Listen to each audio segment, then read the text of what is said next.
السلام علیکم اسٹوڈنٹس، آج ہمارا 4th ایئر کا جو لیکچر ہے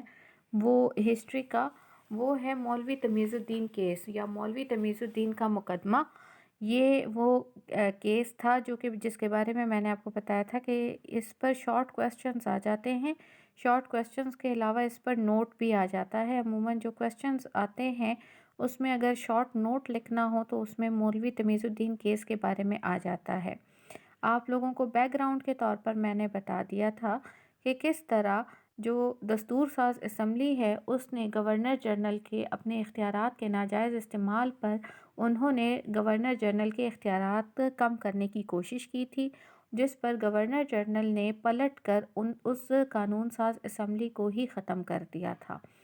اور اس کے بعد چونکہ وزیر اعظم اس کی مرضی کا تھا تو وزیر اعظم جو تھے محمد علی بوگرا، ان کی ایک دفعہ کی وزارت ختم کرنے کے بعد انہیں چند گھنٹوں بعد ہی دوسری دفعہ وزیر اعظم چنتے ہیں گورنر جنرل ملک غلام محمد صاحب۔ اور جو نئی جو ہے کابینہ میں اب کی بار جو چینجز ہو رہی ہیں اس میں سب سے اہم چینج ہے وہ ہے فوج کے سربراہ فیلڈ مارشل محمد ایوب خان کو وزیر دفاع بنانا، اور یہ پہلی دفعہ تھا جب فوج کو باقاعدہ سیاست میں شامل کیا گیا۔ اس کے علاوہ اس وزارت کی دوسری اہم بات تھی ڈاکٹر خان صاحب کا اس میں شامل ہونا۔ ڈاکٹر خان صاحب صوبہ سرحد کے ایک بہت بڑے سیاستدان تھے اور ان کی وجہ سے صوبہ سرحد کی سیاست پر بہت گہرا اثر پڑا تھا۔ تیسرے جو اہم وزیر تھے اس وقت کے وہ تھے جنرل اسکندر مرزا۔ جنرل اسکندر مرزا اس وقت وزیر داخلہ بنائے گئے تھے اور بعد میں اسکندر مرزا گورنر جنرل بھی بنے ہیں۔ تو یہ تین نام تھے جو کہ محمد علی بوگرا کی نئی وزارت میں تھے، اور یہ تینوں نام بہت اہم ہیں جس نے آئندہ پاکستان کی جو سیاسی حالات ہے ان کو اچھا خاصا چینج کر کے رکھ دیا تھا۔ اچھا، اس کے بعد یہ مولوی تمیز الدین کیس اصل میں کیا ہے؟ مولوی تمیز الدین کے نام ہے اصل میں اس برطرف شدہ یا جس دستوریہ کو دستور ساز اسمبلی کو ختم کیا گیا تھا ان کے اسپیکر کا نام تھا۔ گورنر جنرل کا حکم ماننے کو اس نے اس سے انکار کر دیا،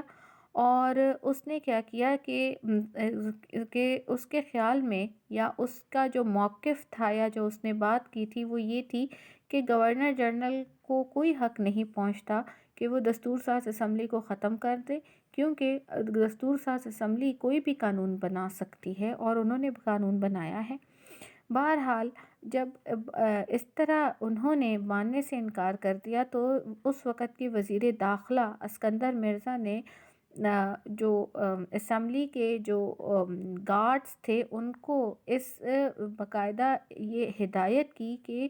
برطرف شدہ اسمبلی کے کسی رکن کو اسمبلی کی عمارت میں داخل نہ ہونے دیا جائے۔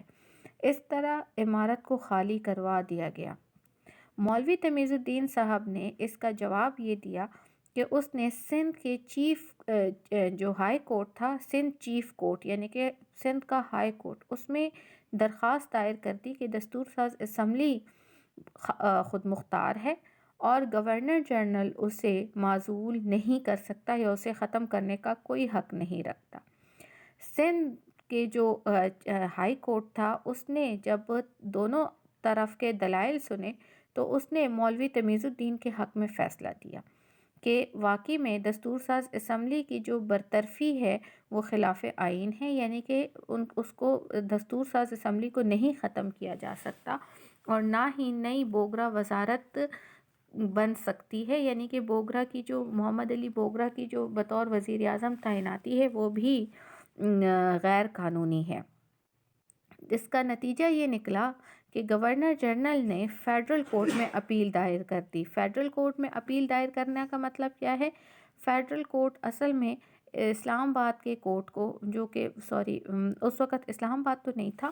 لیکن بہرحال اگر پاکستان کی جو عدلیہ کا ڈھانچہ دیکھا جائے یا اس کی ہائرارکی دیکھی جائے تو اس میں ایک ہے سپریم کورٹ، اور اس کے علاوہ اس کے 4 ہائی کورٹس ہیں، اور جو صدر مقام یا کیپٹل سٹی ہے اس کا ایک فیڈرل کورٹ ہوتا ہے، یعنی کہ 5 4 ہائی کورٹس، ایک فیڈرل کورٹ اور ان سب کے اوپر سپریم کورٹ۔ تو اس وقت جو اسلام آباد تھا وہ بہرحال ابھی کیپٹل سٹی تو نہیں تھا، کیپٹل سٹی کراچی تھا، اس لیے فیڈرل کورٹ بھی کراچی میں ہی تھا۔ تو بہرحال کراچی میں انہوں نے مقدمہ دائر کیا، اور دوبارہ انہوں نے جو مقدمہ دائر کیا اس میں فیڈرل کورٹ کے جسٹس محمد منیر نے اس وقت ملک غلام محمد کے اقدام کو نہ صرف جائز قرار دیا بلکہ نئی دستور ساز اسمبلی کے لیے کچھ ایسے فیصلے بھی کیے کہ نئی دستور ساز اسمبلی بن سکتی ہے۔ اس کا نتیجہ یہ نکلا کہ مولوی تمیز الدین صاحب وہ مقدمہ تو ہار گئے، لیکن بعد میں جو اپنی ریٹائرمنٹ سے کچھ وقت پہلے جسٹس محمد منیر صاحب نے جو انٹرویو دیا یا جو بیان دیا، اس سے صاف پتہ چلتا ہے کہ انہیں یہ فیصلہ ملکی سالمیت یا ملکی تقاضوں کے پیش نظر کرنا پڑا، اور اس کی وجہ یہ تھی کہ اگر جسٹس محمد منیر صاحب یہ فیصلہ نہ کرتے تو ملک غلام محمد اس وقت پورے ملک میں خون کی ندیاں بہانے کے لیے تیار بیٹھے تھے۔ اس وجہ سے انہوں نے یہ بھی تسلیم کیا کہ ان مقدموں سے ججوں کو جو ذہنی کوفت ہوئی وہ ناقابل بیان ہے، نیز دنیا میں بھر میں کسی بھی جگہ پر ججوں کہ اس کو ایسی ذہنی اذیت کا سامنا نہیں کرنا پڑا جتنا اس وقت مولوی تمیز الدین کیس کے موجودگی میں جو جج تھے ان کو کرنا پڑا۔ اچھا، اس کے علاوہ اس کا ایک اور نیگیٹو پوائنٹ جو سامنے آیا وہ یہ تھا کہ فیڈرل کورٹ کے اس فیصلے سے وہ تمام دستوری قوانین بھی منسوخ قرار پائے جن پر گورنر جنرل نے دستخط نہیں کیے تھے۔ یعنی اس کیس کو اس لیے ختم کیا گیا تھا کیونکہ اسمبلی نے ایسے جو فیصلہ کیا تھا اس پہ گورنر جنرل کے دستخط نہیں تھے۔ چونکہ گورنر جنرل نے دستخط نہیں کیے تھے اس لیے اسمبلی کا فیصلہ جو ہے وہ ختم ہے، لیکن گورنر جنرل نے تو اس کے علاوہ بھی ڈھیر سارے بہت سے فیصلوں پر دستخط نہیں کیے تھے۔ نتیجتاً ان کے ساتھ وہ تمام کے تمام فیصلے بھی خود بخود ختم ہوئے، اور اس طرح ایک نئے سرے سے پورے ملک میں ایک سیاسی طور پر ایک خلا پیدا ہوا اور ملک کو بہت سے مسائل کا سامنا کرنا پڑا۔ آج کا لیکچر یہیں پر ختم ہوتا ہے۔ جزاک اللہ۔